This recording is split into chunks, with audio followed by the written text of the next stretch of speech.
So very good evening to all of you and welcome to the second class of the Westland. And today in this class, we will discuss about the form and structure of Westland.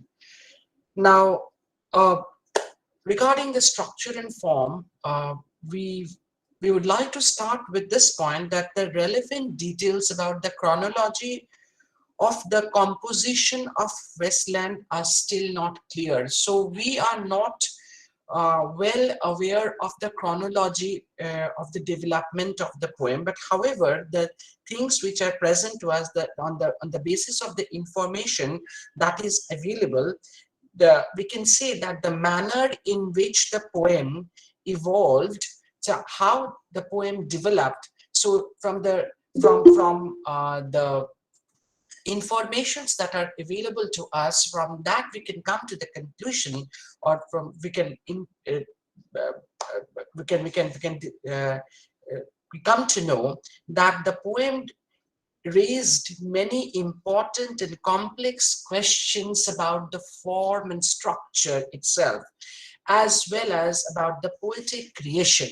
So, the manner in which the poem evolved raises important and complex questions. And what are those questions? The question number one, is the poem a unified whole or it is a group of separate poems? So the first question is the poem a unified whole or it is a group of separate poems? It is question number one. And question number two is, what are the other factors that determine our concepts of poetic unity? So in this class we will be discussing that whether Westland is considered as a unified whole and or it is just a group of separate poems, and what are the factors that determine our concepts of poetic unity. Now, regarding the poem, The Westland, Eliot himself was not sufficiently convinced about the unity of the poem. So Eliot himself, he wanted to spread over the poem in the 4 issues of Dial, and he had even thought of spreading it over in the 2 issues of in 2 subsequent issues of Criterion. So he wanted to publish the poems in 4 consecutive issues of Dial and 2 consecutive issues of the Criterion. But it was Pound, Ezra Pound, who was the editor of the poem. It was Pound who finally wanted and who finally persuaded Eliot to do what? To publish the poem as in a single sequence, although so it was Pound who actually wanted the poem to be published in a unitedly in a single sequence, but a Pound himself also did what? He actually referred to the poem, The Westland, as a series of poems in the prospectus for Bell Esprit. Please note down. So in the prospectus for the Bell Esprit Fund, so if this was a fund, this was raised by Ezra Pound in 1922, in March 1922, to help Eliot financially, but that particular project was later aborted by Pound himself. But in that prospectus of the Bell Esprit Fund, he himself referred to the poem as a series of poems. So Eliot himself had certain confusions about the structure and form of the poem, whether it is a unified whole or it is just a collection of separate poems. And we find also Pound, Ezra Pound, was the editor of the poem. He also, though he persuaded Eliot to publish the poem in a single sequence and not in various issues, but he himself also referred to the poem as a series of poems in the Bell Esprit Fund. Now, some of Eliot's major poems that we found, just like the love song of J. Alfred Prufrock, or in the Prufrock section on the Westland, the Hollow Man, in Ash Wednesday, and Burnt Norton, we find that all these poems were rather fragments and later they were put together. Now, Eliot himself did what? Described his method of workings as, now how he worked, Eliot described his method of working, and there Eliot says that his method of working is as doing things separately. So he wrote the fragments of poems in separately in different times, and then seeing the possibility of fusing them together. Now he actually wrote the things separately, and after writing he is always in search of seeing the possibility of fusing them together, and then what, not only fusing but altering them and making a kind of whole of them. So here this line is, this particular part of the sentence is very important. So not only he says that whole of them, he is not only fusing them and altering them and making a whole of them, but he uses the word making a kind of whole of them. So Eliot himself was tentative. He was tentative about the notion of wholeness. So Eliot was not actually very clear, and he lacked the very clarity about what he himself wanted to mean by wholeness. Later, he takes up the issue of Edgar Allan Poe. Now, Eliot later takes up the issue of Edgar Allan Poe. Edgar Allan Poe contended that a long poem is what? Now, regarding, while describing a long poem, Edgar Allan Poe did what?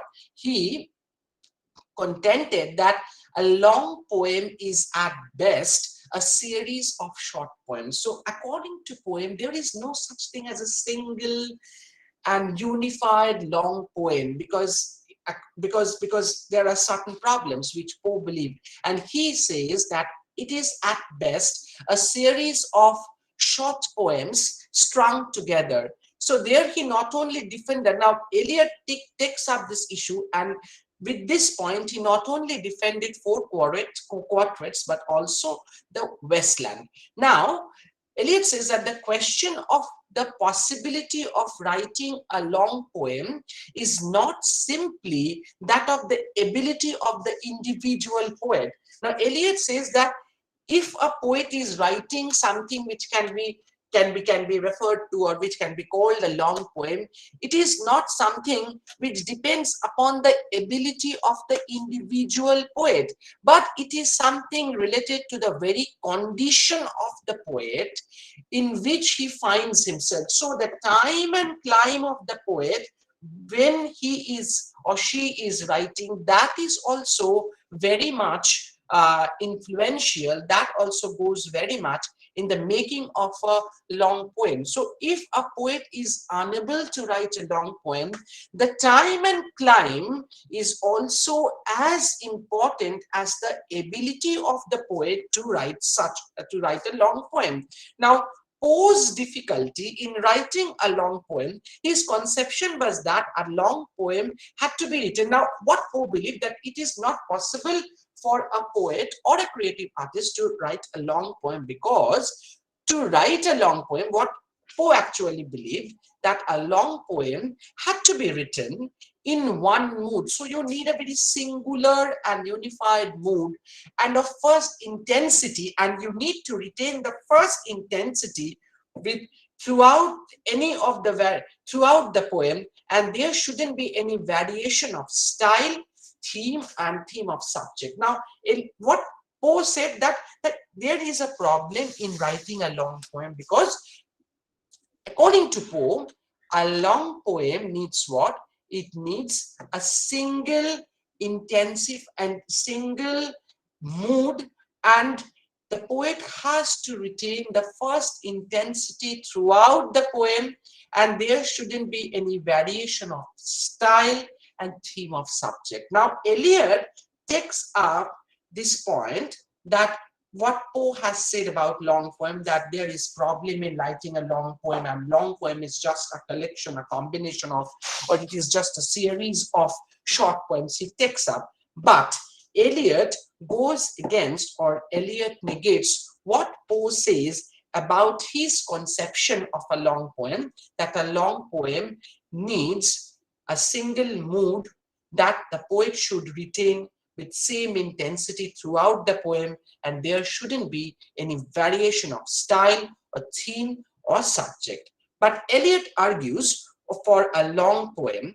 and he is in favor of a long poem, but he actually negates the very idea that Poe uh, adds while in his discussion of a long poem. So he diverts from what Poe said about long poem, though he takes up the very basic idea of long poem that Poe has given. And there Eliot says that Eliot believed that the variety of moods can be expressed in a long poem, and the variety of mood require a number of different themes. Now, here I would like to quote from Eliot. Now, this is from Poe to Valerie to criticize the critic. This particular lines are these lines are from to criticize the critic. So where Eliot says that it is only in a long poem of some length that a variety of moods can be expressed. So he says that a variety of moods can be expressed only in a long poem. That is not possible in a short poem.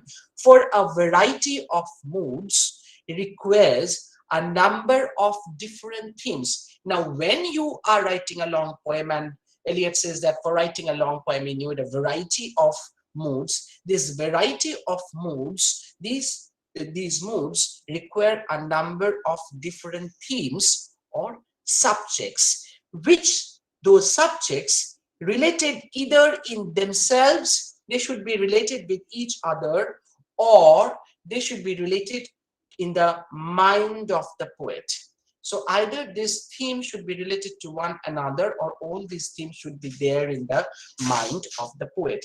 Now, these parts with containing variety of moods and themes, these parts can form a whole. So Eliot says that these parts has the ability, has the power to form a whole, which is more than the sum of the parts. So when these parts actually constitute a whole, that whole actually is something more than just a combination of those parts, a whole such that, and it is such a whole that the pleasure we derive from reading any part, so it is such a whole, it is such a complete whole, it is such a complete full thing, that if you read a particular part and derive certain pleasure, we derive from reading of any part is enhanced by our grasp of the whole. So when you are, so all these parts which make up this new whole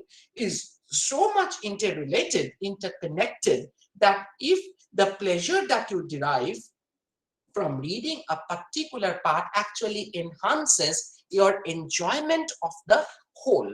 Okay, a long poem, Eliot says, may gain by the widest possible variations of intensity. So he says that a long poem, by this, with this, that the parts which make up the whole and the enjoyment that you derive from reading the part ultimately enhances the enjoyment that you derive from the whole, and this interrelation is possible through the variations of intensity. So he actually negates what Poe says, that a long poem actually needs a single a single uh, that is it needs it, the poet needs to retain the intensity, the first intensity throughout the poem, and a poem has to be written in one mood, and there shouldn't be any kind of variation of style or theme of subject. This is not true. Now Eliot says that all the discordant parts actually make up a whole,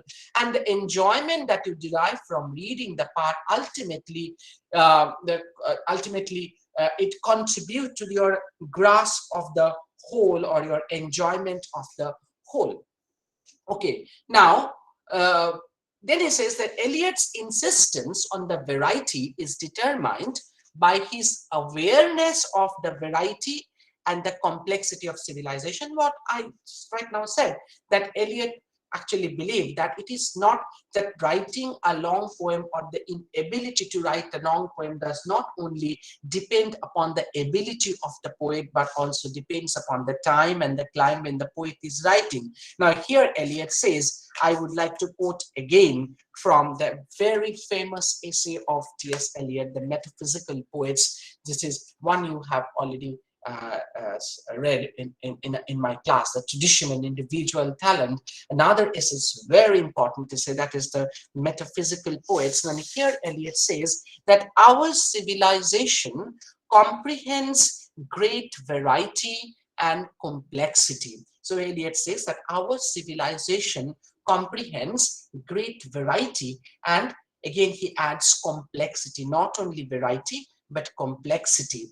And this variety and complexity playing upon a refined sensibility. Now this variety and complexity, these they play upon a refined sensibility. So without a refined sensibility, you cannot grasp this variety and complexity, must produce various and complex results. So when a sensitive mind is dealing with the variety and complexity, it produces a complex and various results. The poet must become more and more comprehensive. So he says that the poet must become more and more inclusive, exhaustive, comprehensive, more allusive. He will be alluding, referring to certain works, more indirect, not direct, but more indirectly alluding and referring. And what Eliot has said, you will be able to connect it with what he has said in Tradition and Individual Talent,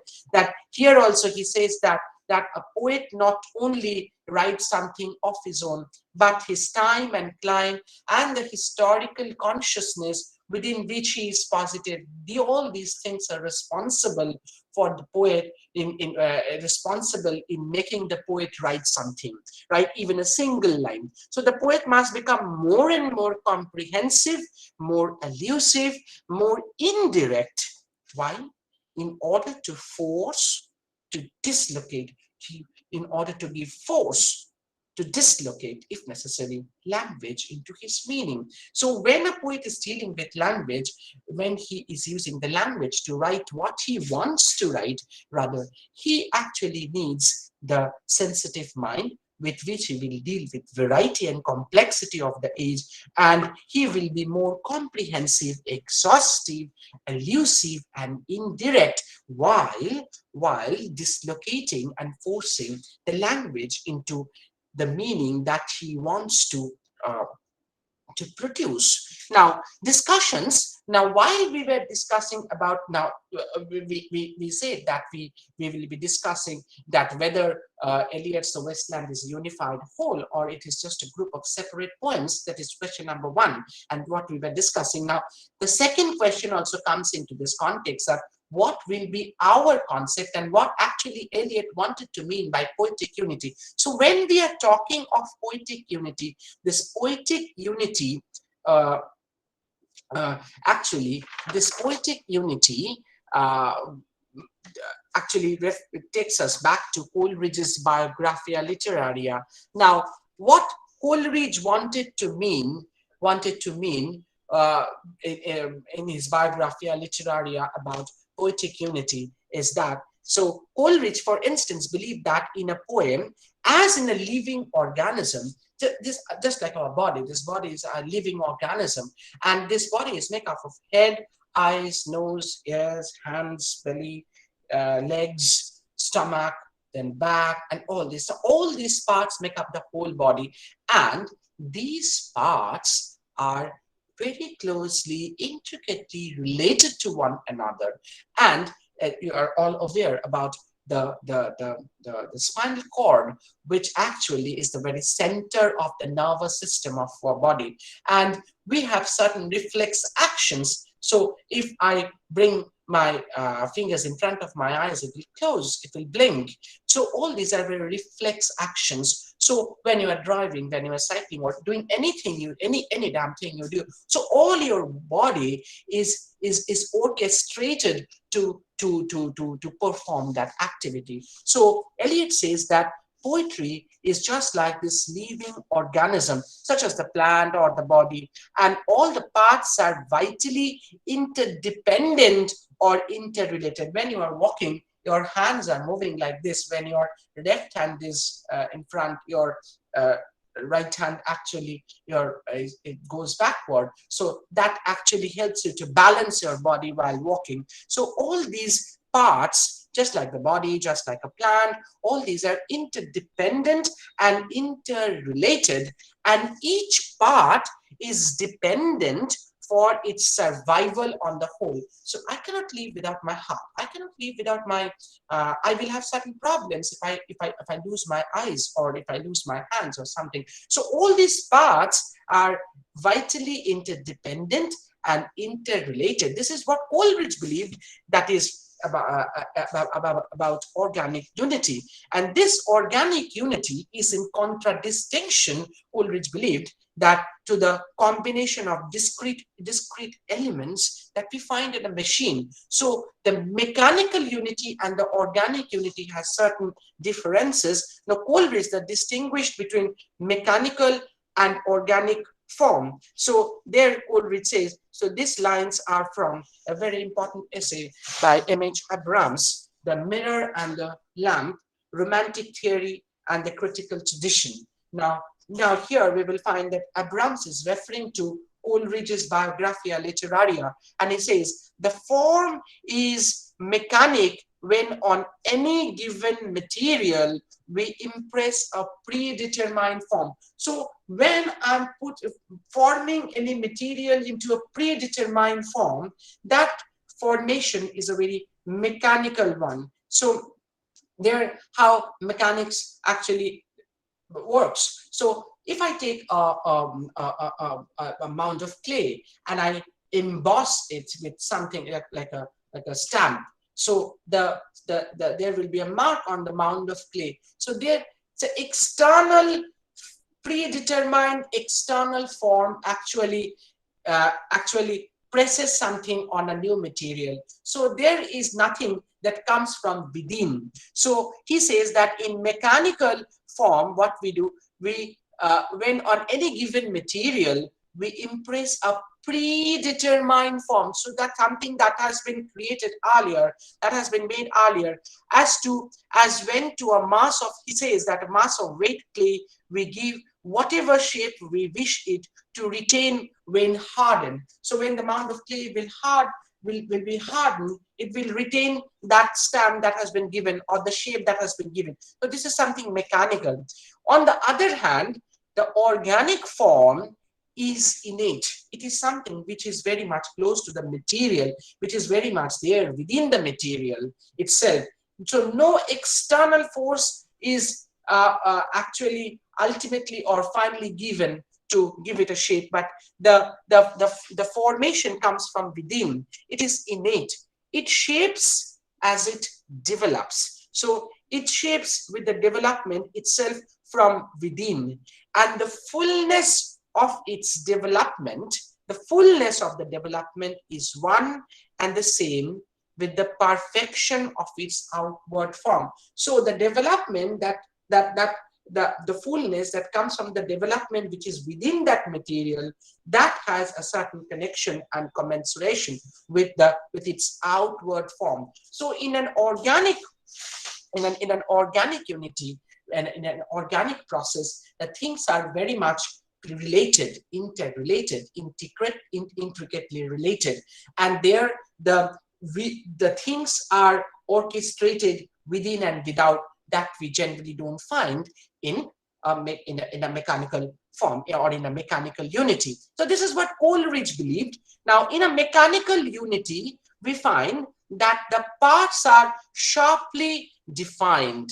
So in mechanical part in unity, the parts are sharply defined and fixed. In an organic unity, there is a complex interrelation of living indeterminate and endlessly changing components. So in an organic unity, we find that the components are indeterminately and endlessly changing because they are living. So in mechanical unity, the things are very sharply defined and fixed. There is no change in it, but in an organic unity, we find that the components are changing, and it is because it is living. The vital, now here, so we are discussing Coleridge here, and then we will say how Eliot differs from Coleridge in his idea of the organic unity.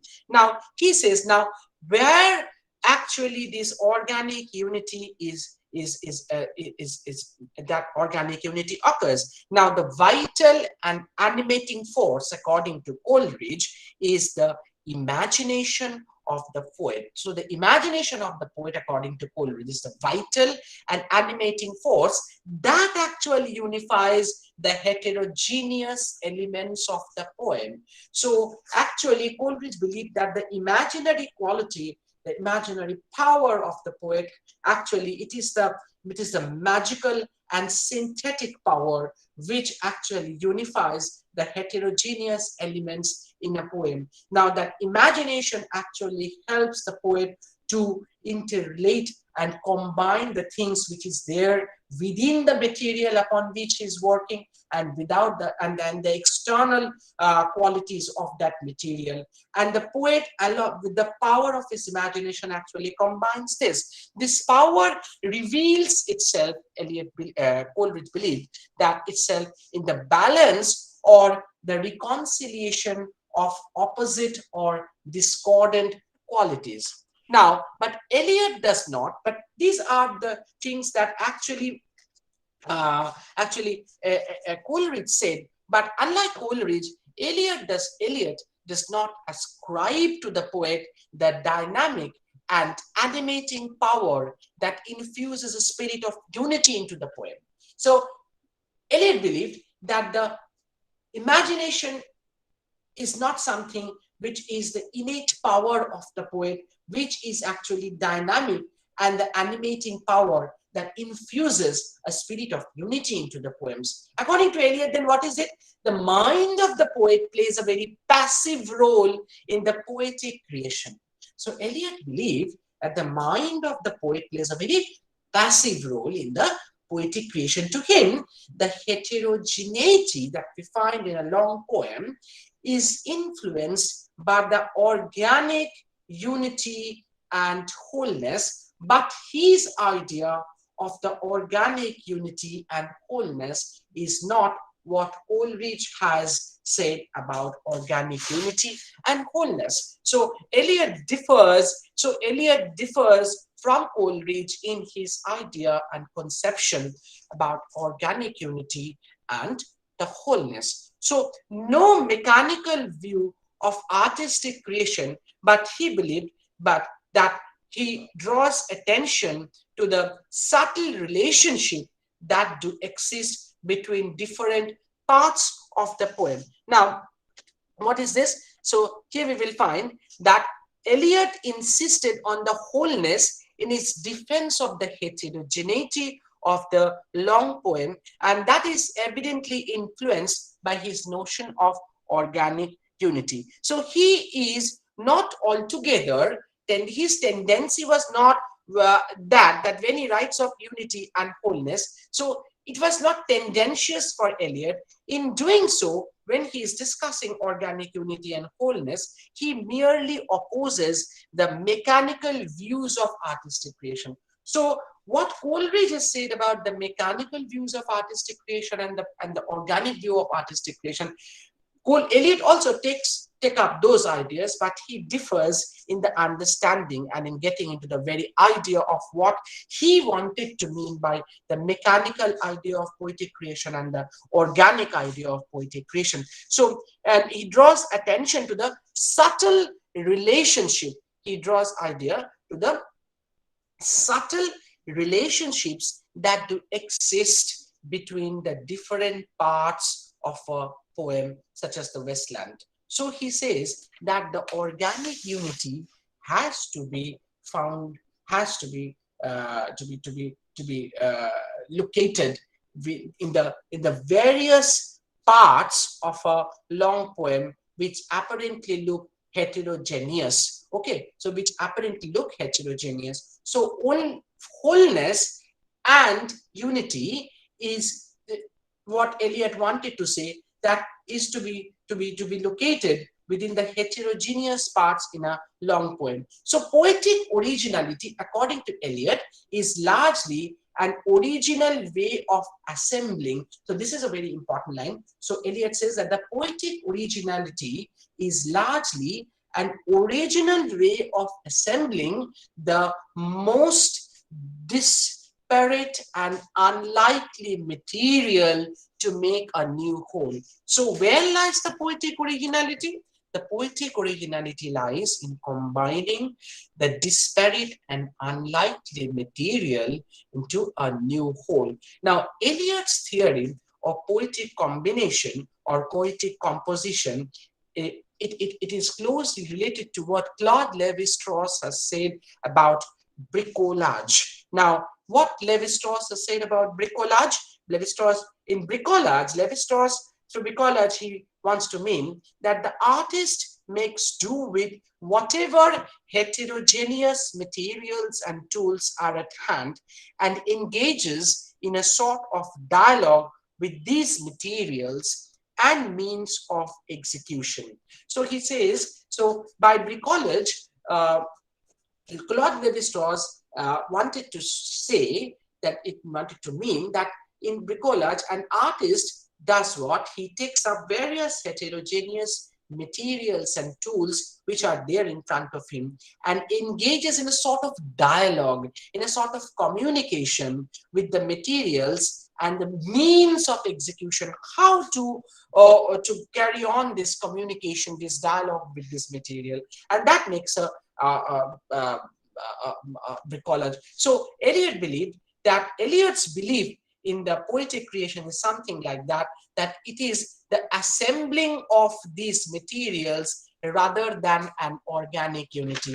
So to Eliot, organic unity is not that much important in a poem, but assembling the various heterogeneous materials and studying and exploring how the artist can actually engages in a dialogue with the various heterogeneous materials, that is important.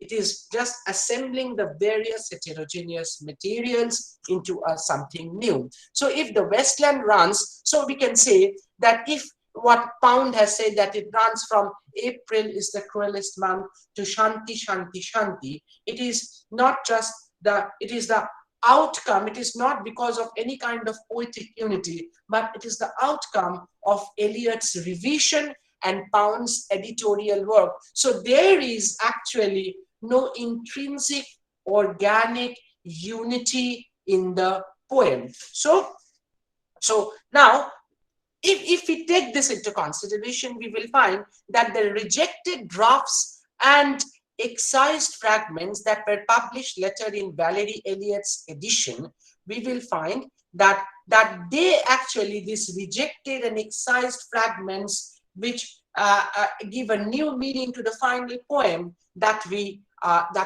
read in our class today. So thereby, it actually gives us new perspectives to see, to read, and understand the poem that is finally that has finally come down to us. So the Westland actually subverts the very idea of organic unity, as it is composed of a plurality of voices. When we will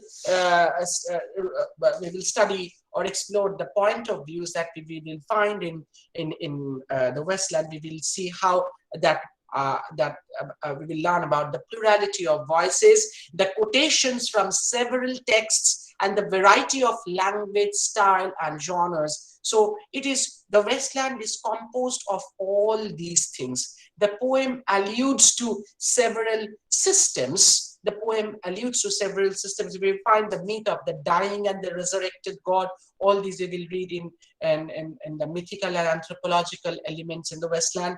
The quest for the Holy Grail, we will do that. The pack of tarot cards. So all these various things alludes to several systems. The poem also includes traits from several genres and forms. We will find the meditative lyric, we will find the spiritual autobiography, we will find romance, elegy, epic, Jacobean drama, detective novel, and music hall comedy. So all these things have been composed into something new. So the heterogeneous elements are combined into the creation of something new. Now, various analogies have been used to explain the structure and organization of the poem. It is a musical poem, we can say. So you cannot just straitjacket Westland into something that this poem is this is a lyric, this is an epic, this is an ode or something like that. You cannot say that. It is just a combination of something. It is something, a poem which is cannot be categorized, which falls under the cannot be categorized category.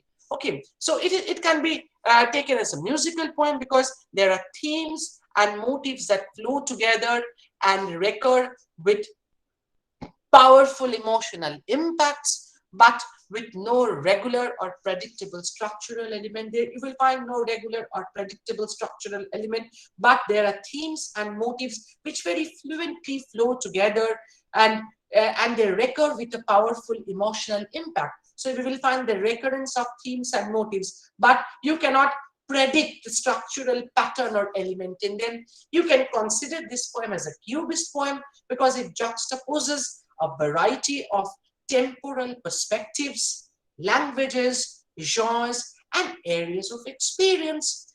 You can take it as a cinematic poem because it has a technique of shifting perspectives, languages, genres, sharp transitions like a cinema scope, sudden juxtaposition, and also the montage. It can be taken as a dramatic poem for the deployment of a number of voices, characters, and settings. So we'll find various voices come together.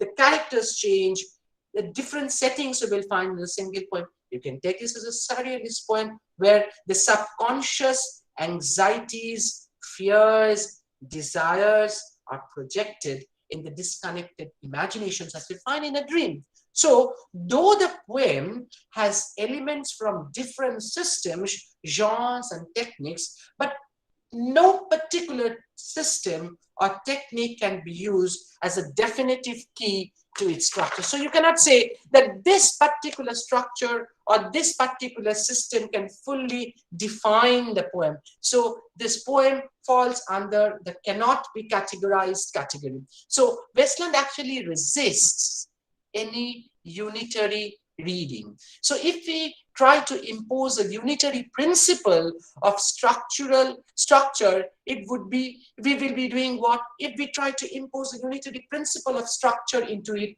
we will be excluding components of the poem, which may be equally important. So if we try to define a straitjacket Westland, that this is this, and it has this very particular specific structure, we will be actually skipping certain components which are also important or which were rather important in the making of the poem, which are necessarily, all those things cannot fit into a single scheme. But those particular things which you had to skip for straitjacketing Westland into a certain structure, those particular skip things are also important in understanding the very structure of the poem.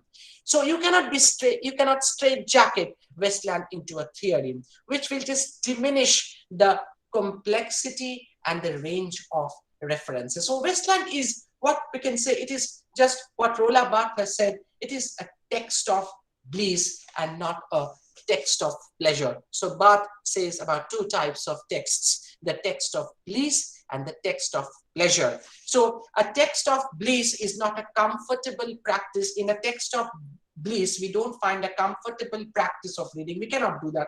But the reading is that unsettles the reader's historical, cultural, psychological, assumptions. So when you are reading a text of Bliss, your reading actually unsettles your historical, cultural, and psychological assumptions. The consistency of taste is also unsettled. The values, memories, all these are brought to a crisis in relation to language. So, with what we can say about Westland, that we can define Westland uh, as a text of bliss according to Roland Barthes, and it is very much like a bricolage, uh, uh, bricolage that we get that idea from Claude Lévi-Strauss. So in Westland, we find that Eliot actually redefines the very idea of poetic unity, and he gives a very new definition and idea of the poetic creation. So I think I have done a little bit of justice to to the discussion of the structure and form of Westland. And here I would like to end my discussion. Thank you.